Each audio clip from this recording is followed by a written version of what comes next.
Hola, mi amigo. Soy Alexi Pugenigen y estamos bailando hoy, mañana y definitivamente ayer. ¿A qué costo?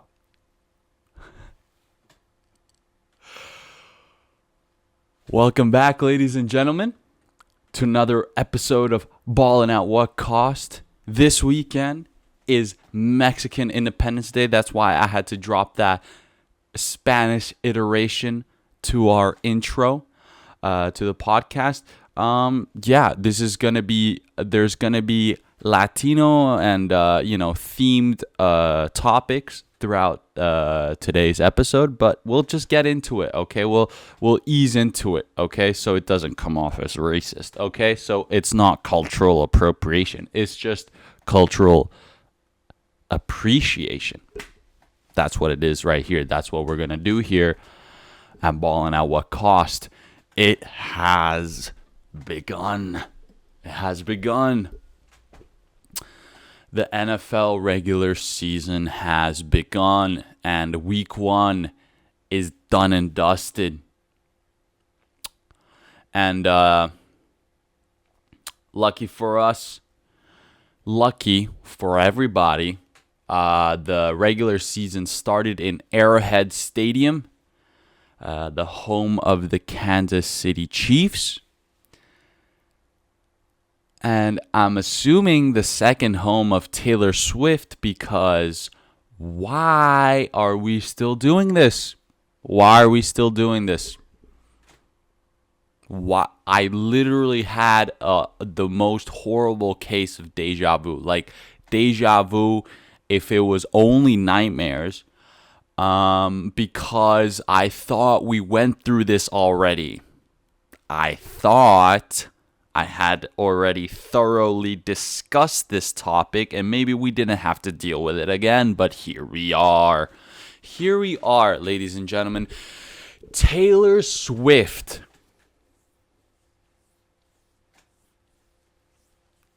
Taylor Swift, because that has so much to do with football. Taylor Swift. Oh my God. It's guys, I don't know what to tell you, but it's up to Taylor Swift if the Kansas City Chiefs will be able to complete the three-peat. That's it. There's no other factor. There's no, oh my God, is Xavier Worthy going to be worthy of his draft pick? There's going to be no, does Kelsey still have it in him? There's not going to be any, is Patrick Mahomes going to have another MVP year? No, there's none of that. It doesn't matter, because the only thing that matters when it comes to the Kansas City Chiefs is Taylor Swift. Taylor Swift, T-Swift, T-Swizzy, whatever you want to call it. That's it. NFL, you want to just keep on forcing it down our throat? Fine. Anything I talk about when it comes to Chiefs this upcoming season, it's gonna be because of Taylor Swift. Oh my God, Patrick Mahomes threw 2 touchdowns or something during a game. It was Taylor Swift's fault. Patrick Mahomes and Travis Kelsey freaking destroy the Ravens' first regular season of 2024. It was because of Taylor Swift. It wasn't because the defense was playing out of their mind. It wasn't because of these other factors of Andy Reid making good play calls. It doesn't matter anymore, because Taylor Swift is the reason. Taylor Swift. Anyways, going on from that, we went to Brazil for the Packers and Eagles game. And I have to say, just the 2 matchups that was before Sunday Night Football, brilliant. I like it. High level of competition. Lots of great energy. The Brazilian fans brought it out. The Chiefs fans, they brought it out too. But there was great energy overall, aside from the thing that I begun with. But great energy. high level football, kind of just that classic back and forth football that you like to see. Not that much sloppiness, I have to tell you, which made it really satisfying to kick off the first week of the regular season. But then we go into the Sunday night football, which is like the real deal, right? That's where it really goes down, with Scott Hansen and the red zone, witching hour, everything like that. But considering the drama of the results of, everything, the biggest drama almost hit before Sunday Night Football even began. And there were multiple headlines. Let's go through them right now. Dak Prescott extends his contract for 4 more years, $240 million. $240 million. Becoming the highest paid quarterback in the NFL. Congratulations to Dak Prescott.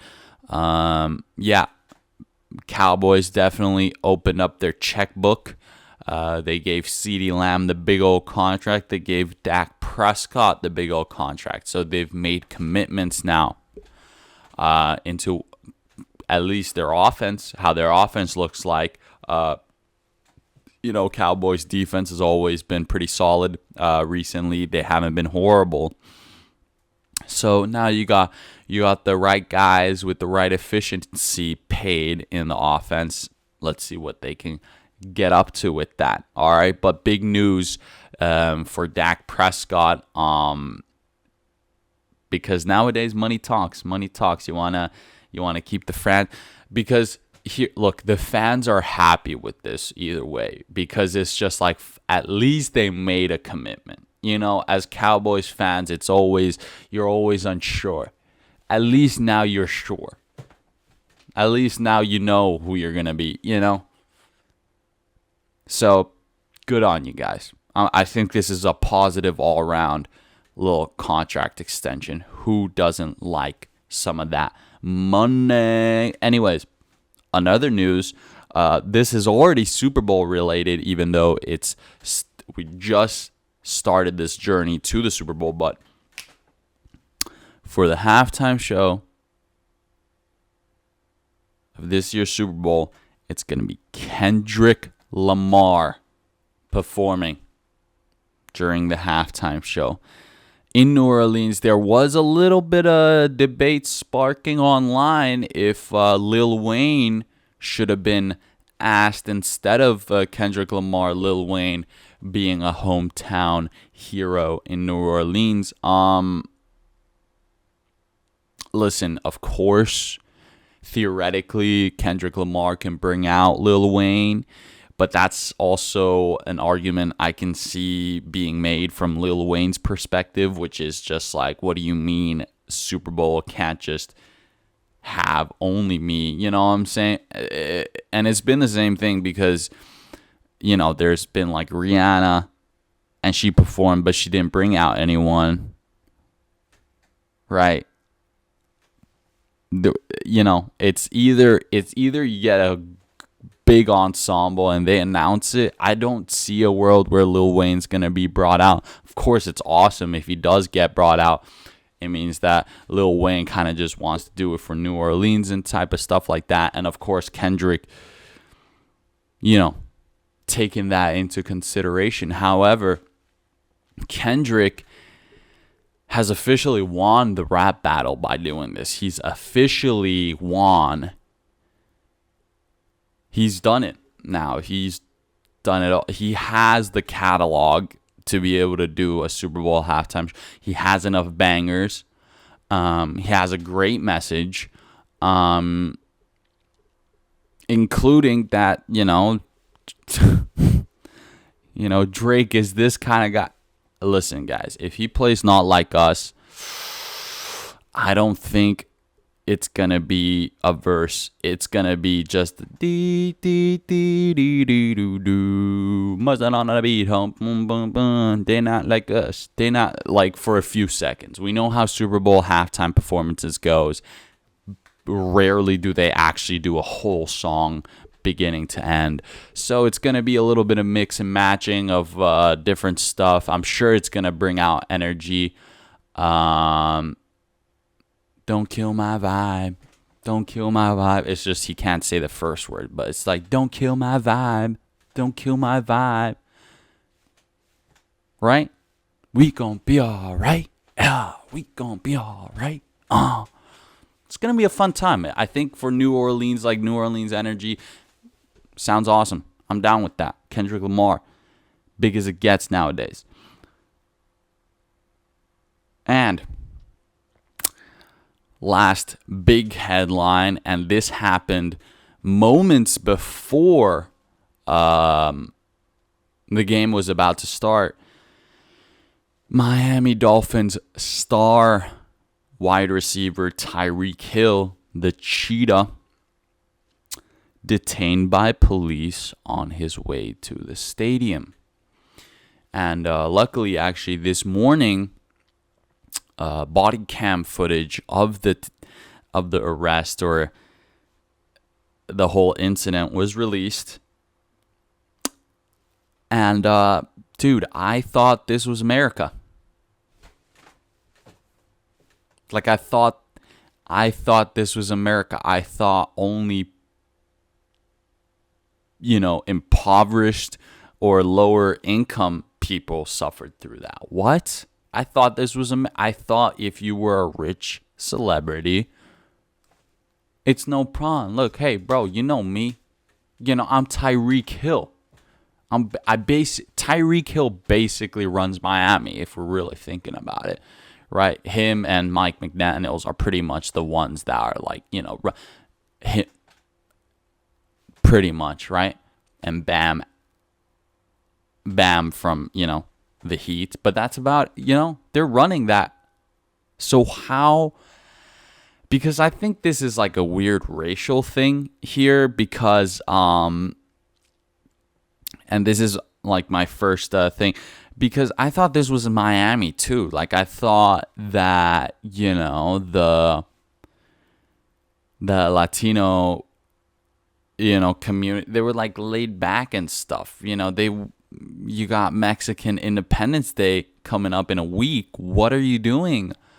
Manhandling this wide receiver from the NFL. I mean, like, it just doesn't really click with me because none of this makes sense under the context, right? This almost gets me confused. This is almost like in a parallel universe this would happen, that Latino police officers in Miami would, arrest their star wide receiver for the Dolphins before he goes to the stadium to play for the Dolphins, to play for Miami. It like, what I'm saying? This is almost like parallel universe stuff. I understand if it was, let's just say, okay, it might have been an NFL player, but like, one of the freaking fourth string wide receivers,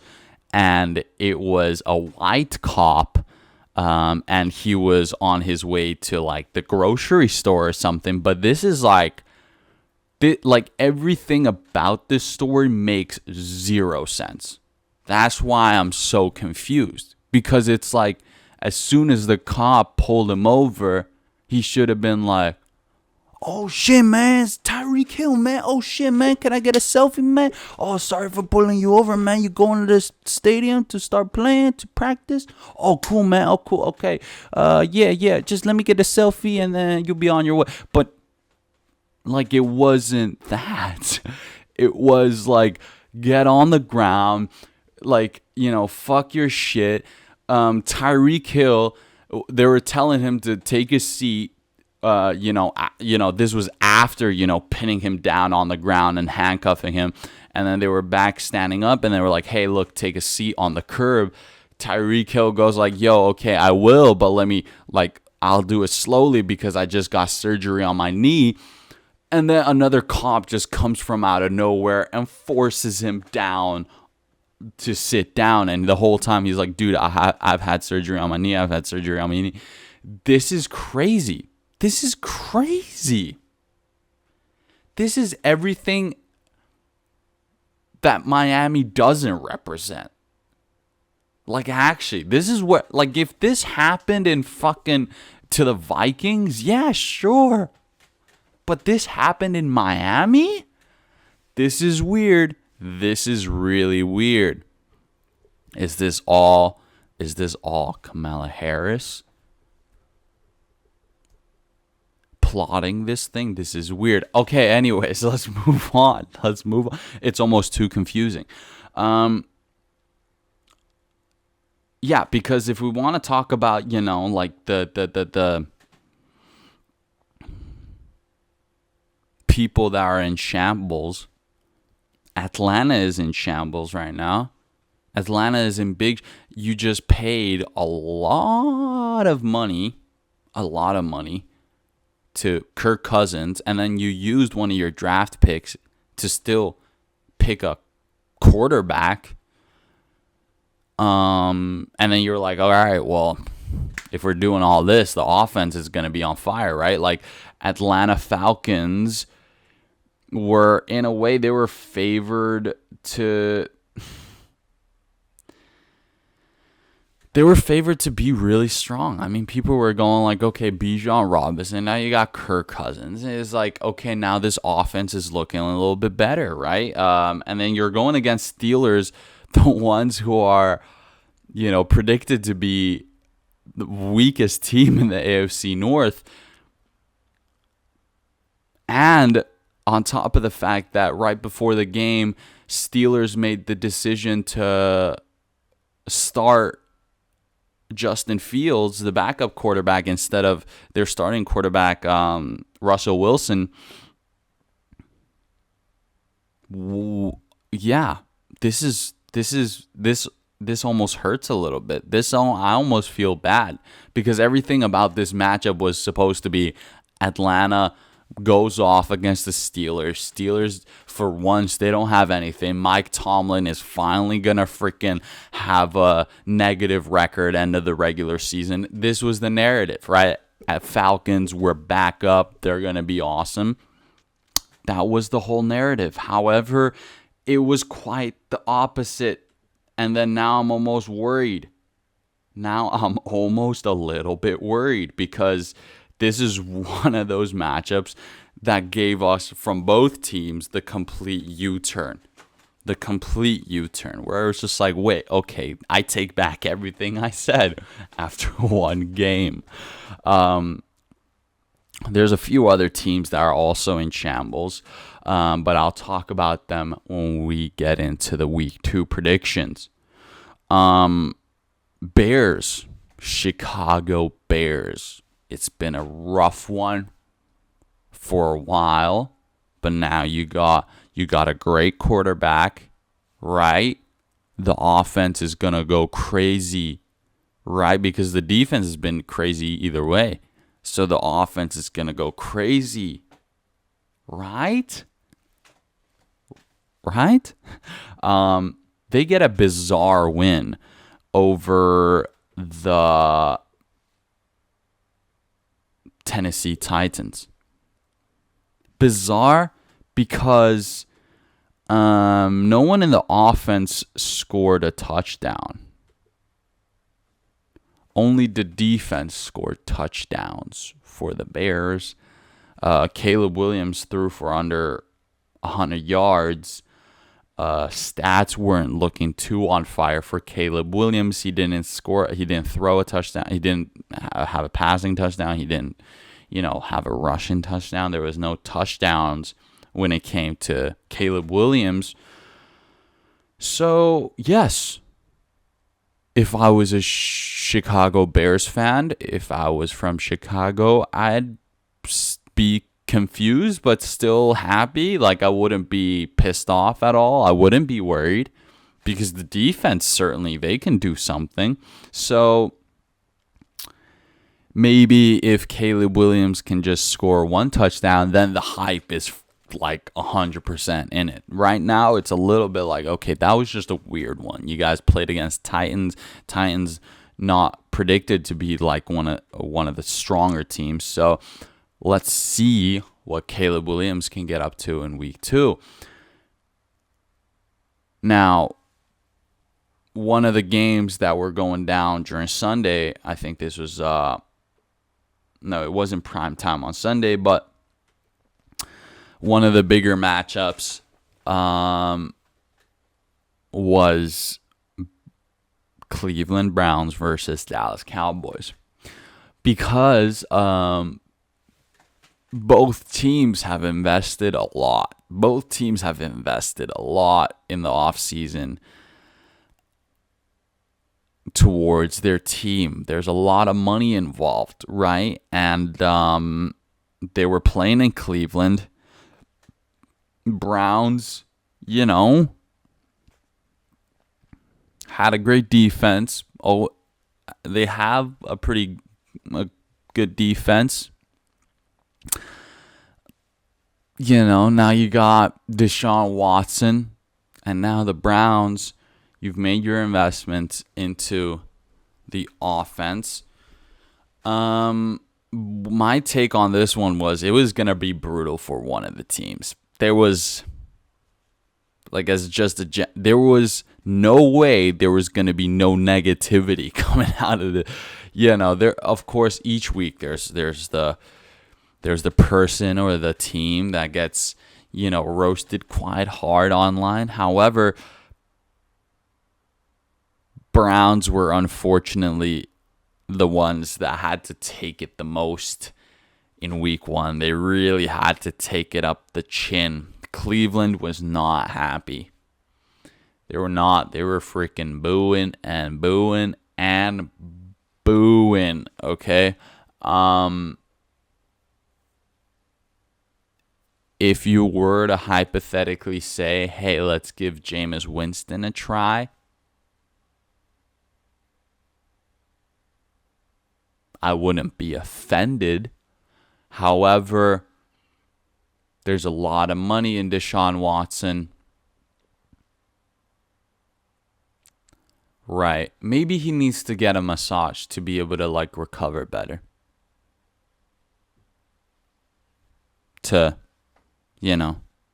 So then he's more relaxed. I don't know.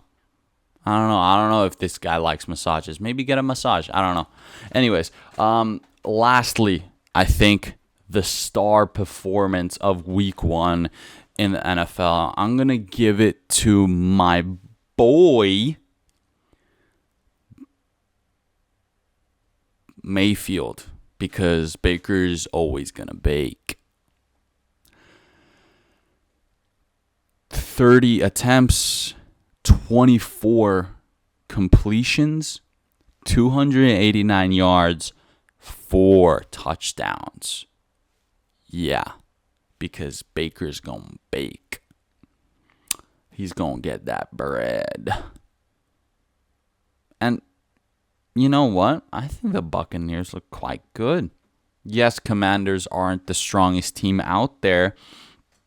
However, just the efficiency and the confidence they're playing with, if you want to talk about just the standings and where they are and how they're looking, yeah, I'd say you're looking pretty good, because Falcons are in shambles in the division, Panthers are in shambles, and Saints are just right up there with you. I'm sure that's going to be developing quite intensely back and forth within the division throughout the season. However, Baker Mayfield, I think Baker's going to bake. I think it's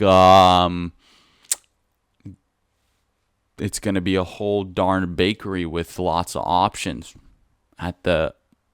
throughout the season, really. But throughout the season, he can dish out a croissant. He can dish out a sour bread. He can dish out a freaking baguette. Anything you want. anything you want. Baker Mayfield's got it, right?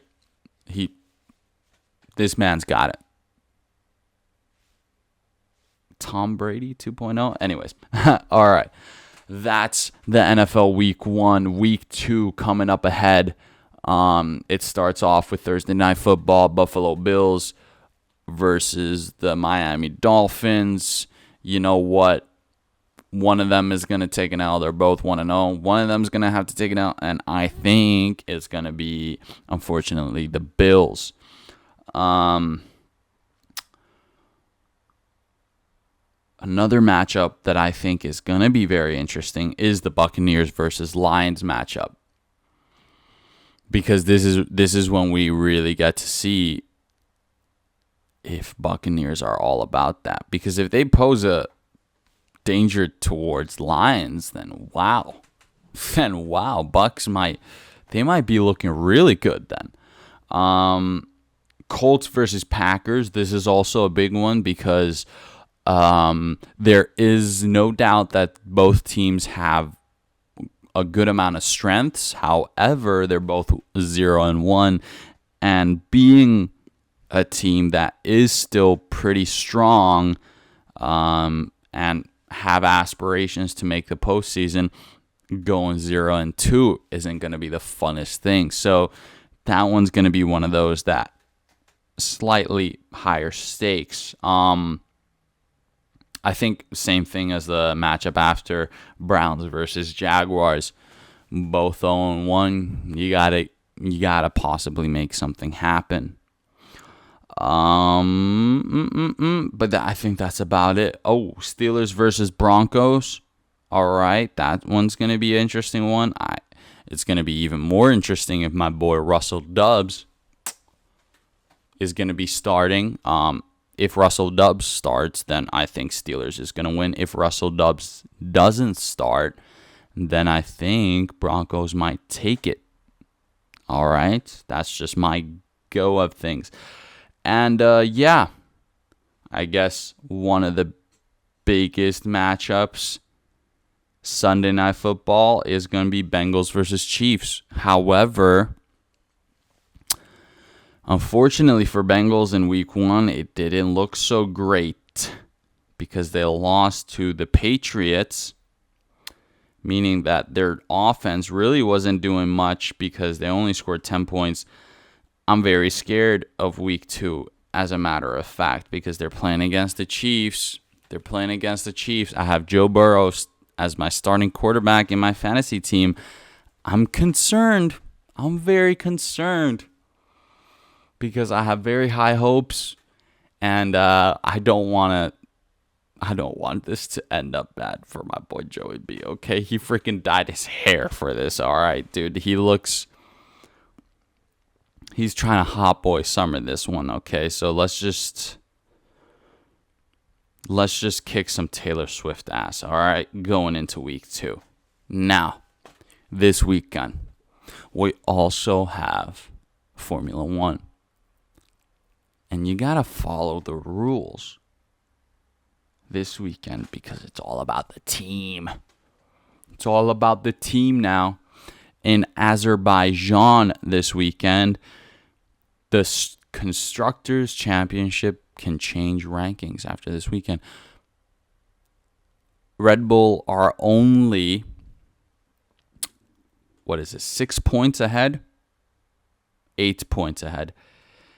Red Bull is only 8 points ahead of McLaren in the Constructors' Championship.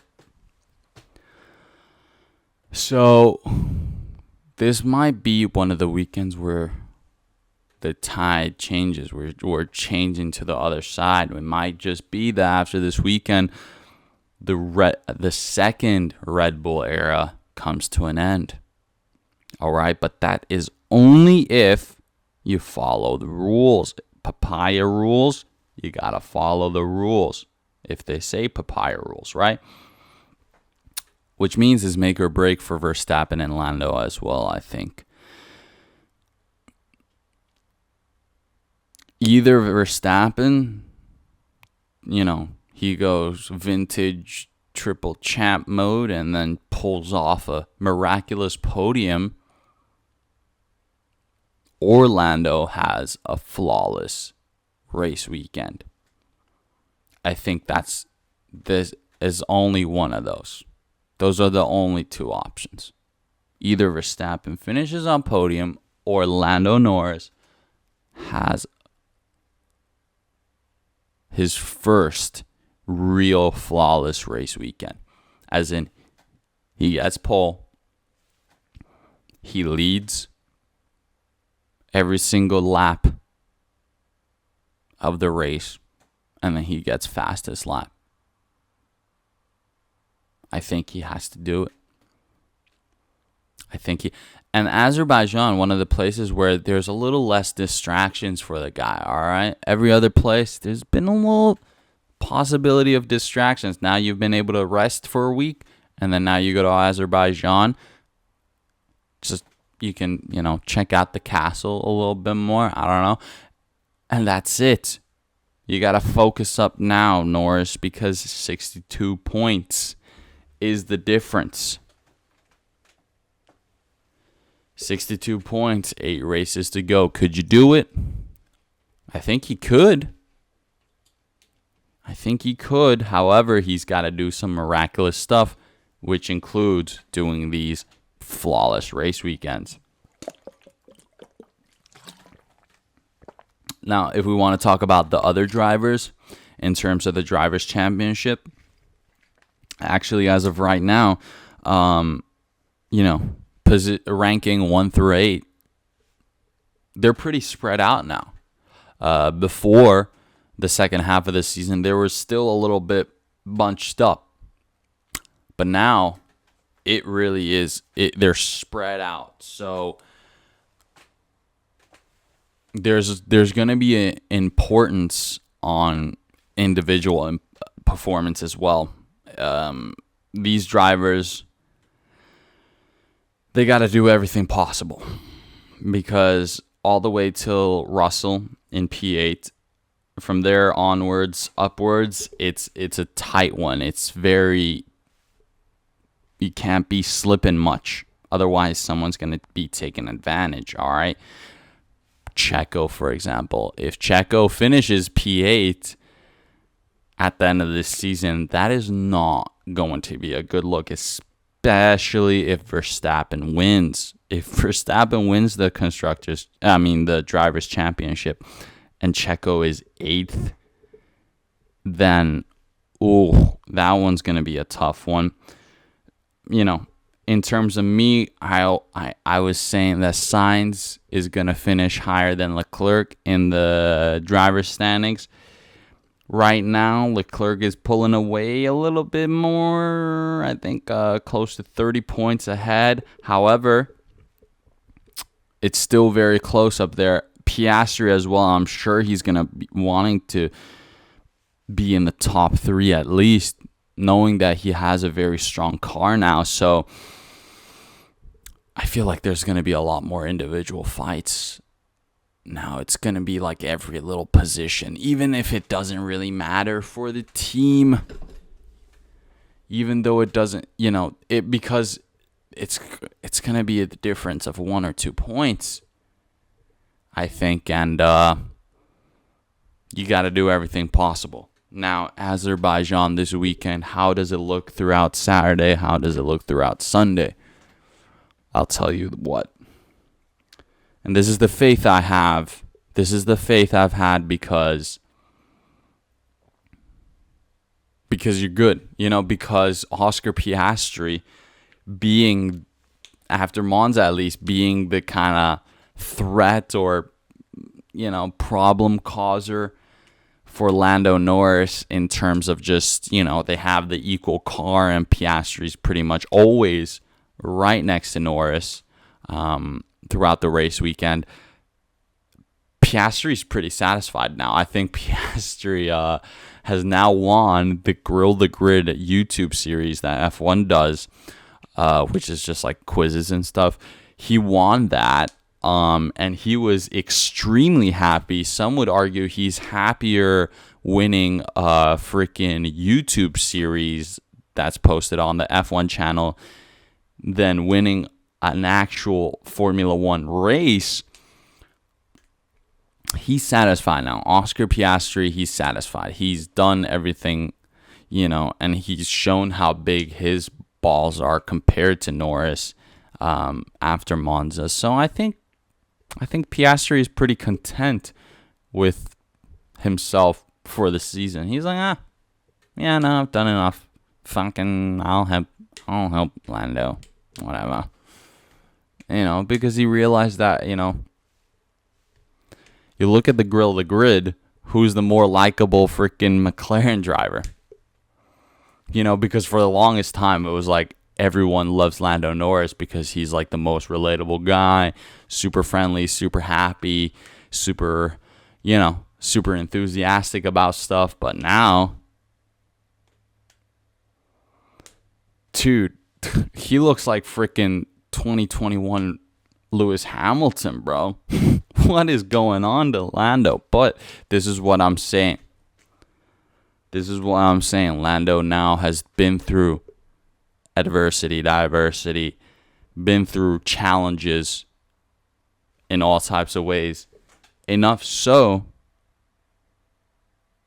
that now this is it. This is when he's able to pull it off.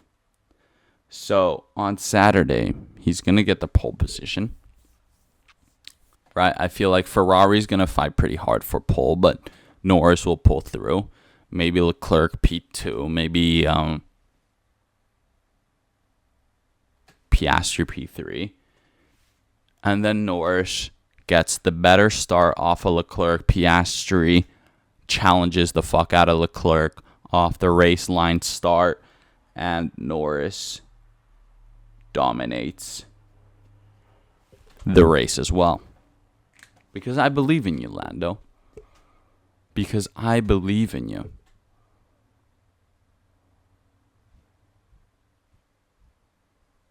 I believe in you. This is for real. It's like, yeah. Because this is the one where it's just like it doesn't even matter anymore. You're gonna win it.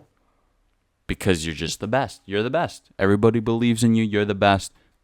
This is when it just all comes together. All right? Positive vibes for this race weekend. Now, last but not least, for my Mexican people, right? For the Latino community, I pose to you this philosophical question, right? Paradox, if you will, whatever you want to call it, right? Where are your morals, right? This is just to ask yourself, because I would ask this question to myself if I were of Latino descent. Canelo or MMA?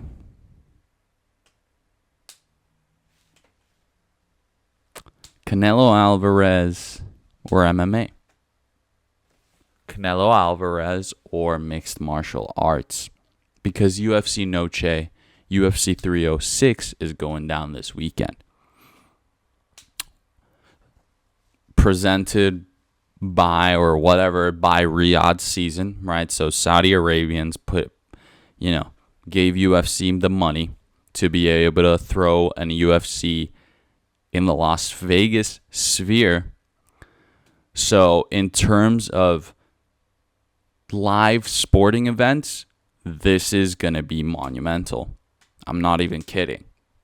If the UFC do a great job at this might just put UFC on the number one spot in terms of sports leagues around the world. I'm not even kidding. Because they're really pushing the production aspect. They're really pushing the boundaries. There's very few sports leagues out there that are pushing the boundaries of sports production, like broadcasting production. And with this being said, as of right now, every Mexican fighter, and this is for Mexican Independence Day, right? That's why it's called UFC Noche instead of UFC 306, even though it's still called, all right. As of right now, every Mexican fighter is the favorite to win the fight. And just to give you a quick rundown, there's 1, 2, 3, 4, 5, 6, 7, 8. There's 8 bouts with Mexican fighters, and there's only 10 fights in total. And you could almost argue that the 2 fights without a fighter representing Mexico, they still got a good amount of Latino in them. I mean, Ortega and Diego Lopez. I mean, Lopez is Brazilian, but, he speaks Spanish and he looks almost like a Mexican, so whatever, right? Brian Ortega, he's like a Latin American, and then you go to the main event, it's Sean O'Malley, Merab, Mexican Merab. He loves he's pretty much Mexican. We don't know why, but he loves Mexico, so I guess it makes him Mexican. And Sean O'Malley has a Mexican wife and a half Mexican child. So pretty much, let's just say every single fight there's a Mexican in it. But as of right now, if we're looking at the statistics, every Mexican fighter is the favorite to win the matchup, which means this is the ultimate question here. If every Mexican fighter at UFC Noche in the Las Vegas Sphere won in dominant fashion, is that the equivalent to Canelo Alvarez knocking out his opponent and winning? Is that the equivalent? Is it like on one of those balancing things? Are they equal? Let's just say all 8 Mexican fighters, they knocked the fuck out of their opponents during UFC 306. Is that the equivalent to Canelo Alvarez knocking out his opponent on the same night? Is that the equivalent? That's a question you got to ask. I don't know. I do not know. I think Canelo Alvarez is one of the greatest boxers ever. However, UFC's been on fire, and I watch them much closer than I watch boxing. That's the question. I can't even answer it myself. It's one of those that you have to almost debate throughout a weekend with panels and freaking, and a moderator, this is crazy. But you have to consider, and this is not even a joke anymore, which one is realistically more significant for the Mexican people? That's another question. That is absolutely a question you can, because I bet, the Mexican people are going to be thinking this. It's like, well, all these Mexican, they did the UFC did like a freaking one-off thing just for the Mexican people. But then again, Canelo Alvarez, I do not know anymore. But that is the philosophical question you got to pose to yourself before you go to sleep tonight. The co-main event in the Las Vegas Sphere, Alexa Grasso, the women's flyweight division champion, versus Valentina Shevchenko, who's ranked number 1 in the women's flyweight division. And this is for the belt. This bout is for the belt. Alexa has to be the one setting the pace. Because if you give Valentina Shevchenko enough distance, then it could be very dangerous for Alexa. Alexa, of course, the actual Mexican champion of the evening, fighting, defending her belt.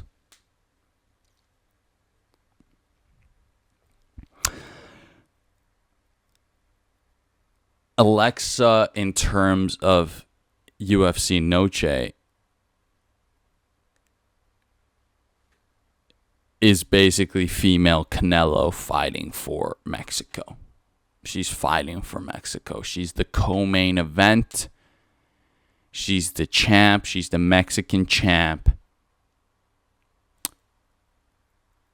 And she's fighting for Mexico. She's fighting for the Mexican people. Now, what's the flip side? Well, it's Valentina Shevchenko, and she's fighting for her teapots that she's been collecting, and teacups. And this is probably because she never had anything except for boxing gloves until she was like 25 or something. And then now she finally is making money. She's finally well off.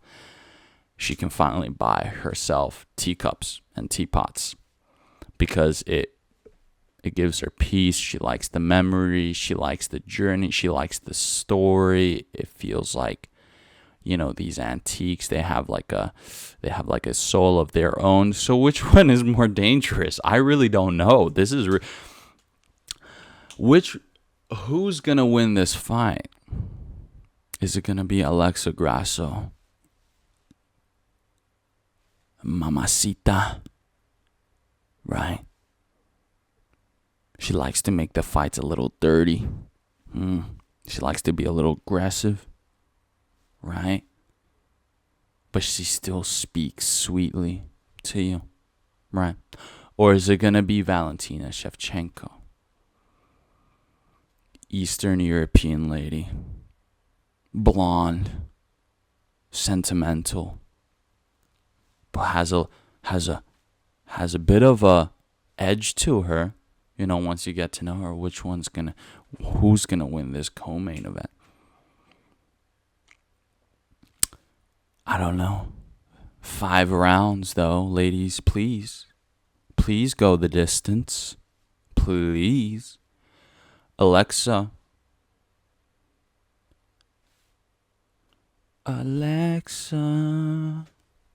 right? Valentina, right? Come on, ladies. Both beautiful, both so talented, right? Both, please take me under consideration to be your freaking grappling partner for life. So who's going to win this one? I really don't know. Please go the distance, though, because I'm not going to mind that at all. But if it was predictions for who's going to take this one, I say unanimous decision to Alexa Grasso. Alexa Grasso versus Valentina Shevchenko. And we're going to go with Alexa Grasso via decision, because we want to see as many seconds as possible of these two beautiful women doing what they do best. Now the main event.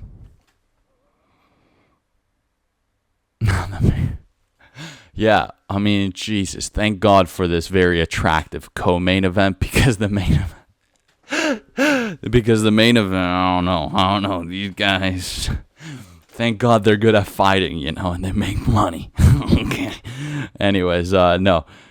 Sean O'Malley, the Sugar Show, bantamweight champion of the world, goes against Merab Dvalishvili, who's ranked number 1 in the bantamweight division. This is for the bantamweight championship of the world.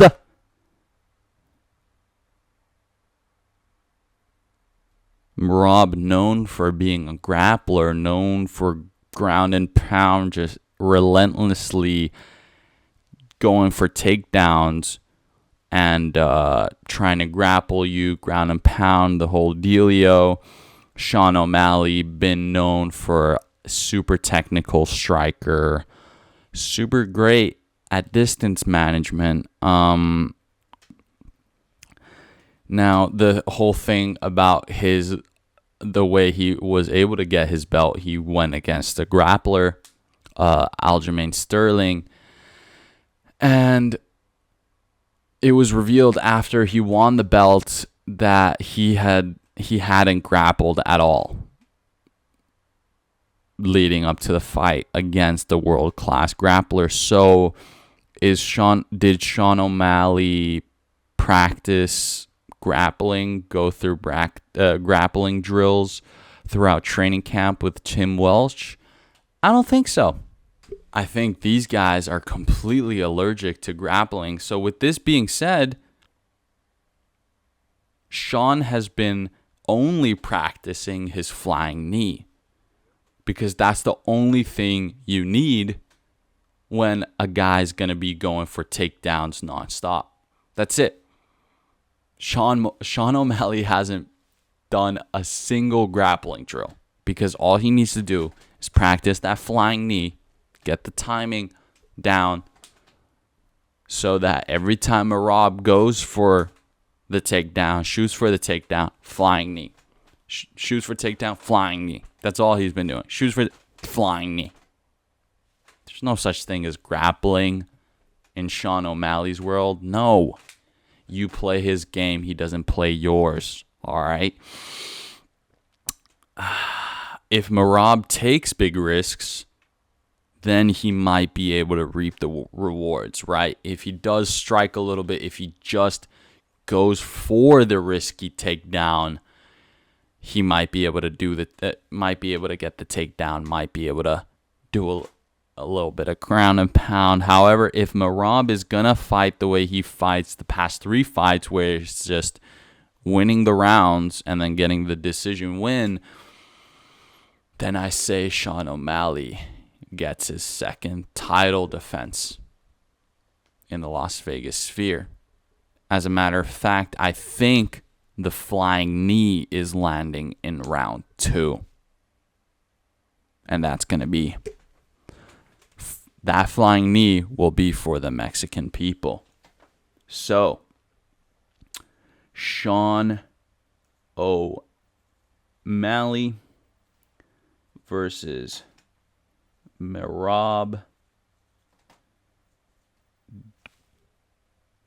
Double check his weird ass last name. Devalishvili. So we're going to go with the Sugar Show.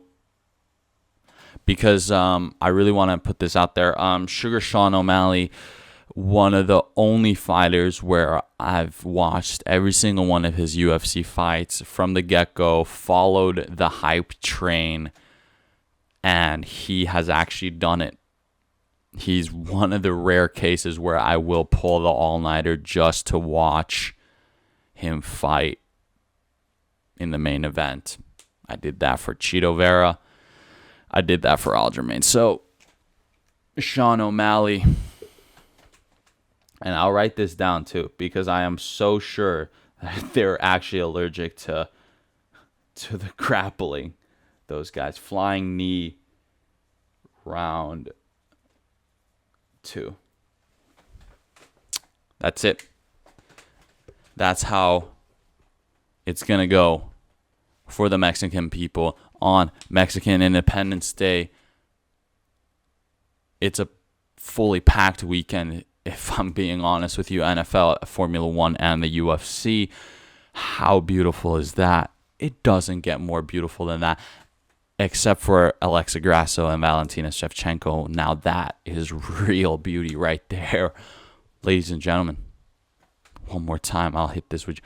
Hola, Soy Alexi Pugeniken y estamos bailando hoy, mañana y definitivamente ayer. ¿A qué costo? I'll see you guys next week.